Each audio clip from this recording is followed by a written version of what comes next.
Surat SOG પોલીસને drugs વિરોધી અભિયાનમાં સૌથી મોટી સફળતા મળી છે। પૂણા કેનાલ રોડ પર આવેલા પોલારિસ બિઝનેસ સેન્ટરની લેબોરેટરીમાં ચાલતા ડ્રગ્સના કારખાનાનો પર્દાફાશ થયો છે। બાતમીના આધારે ડ્રિકિયા ફૂડ એન્ડ ફાર્મા એનાલિટિકલ લેબોરેટરીમાં દરોડો પાડી high purity blue crystal MD drugs બનાવવાનું નેટવર્ક ઝડપી પાડ્યું છે। આ સમગ્ર કૌભાંડનો માસ્ટર માઇન્ડ લંડન સ્થિત જનક જાગાણી હોવાનું સામે આવ્યું છે। જનકે પોતાની કોલેજ મિત્ર ઈશા અણગણની લેબોરેટરીમાં પ્રોજેક્ટના બહાને પોતાના સાગરીત બ્રિજેશ ભાલોડિયાને જગ્યા અપાવી હતી। બ્રિજેશ નામાંકિત કંપનીમાં કામ કરે છે। તે નવેમ્બર મહિનાથી અહીં રાતના સમયે અથવા ફ્રી ટાઈમમાં ડ્રગ્સ બનાવતો હતો। પોલીસે બ્રિજેશ ભાલોડિયાની સાથે ડ્રગ્સ સપ્લાય કરતા ખુશાલ રાણપરિયા અને ભરત ઉર્ફે ભાણો લાઠિયાની પણ ધરપકડ કરી છે। લેબમાંથી તૈયાર ડ્રગ્સ ઉપરાંત કેમિકલ્સ, વેક્યુમ પંપ અને મોબાઈલ ફોન જપ્ત કરવામાં આવ્યા છે।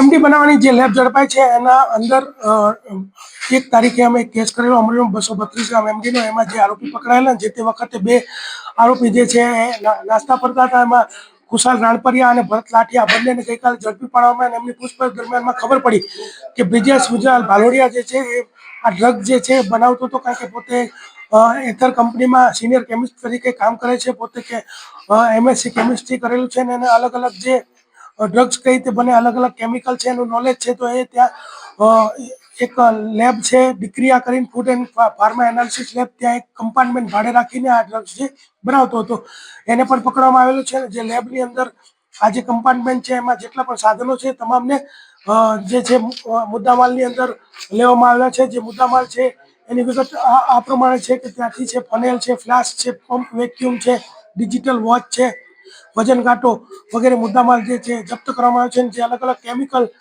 જે ત્યાંથી મળ્યા છે, કેમિકલના જે નામ આ રીતના છે કે ટોલ્યુન્સ કેમિકલ, પ્રોપિનોલ ક્લોરાઇડ, AlCl અને મિથાઇલ એમાઇન એવા અલગ અલગ કેમિકલ ત્યાંથી મળી આવી છે।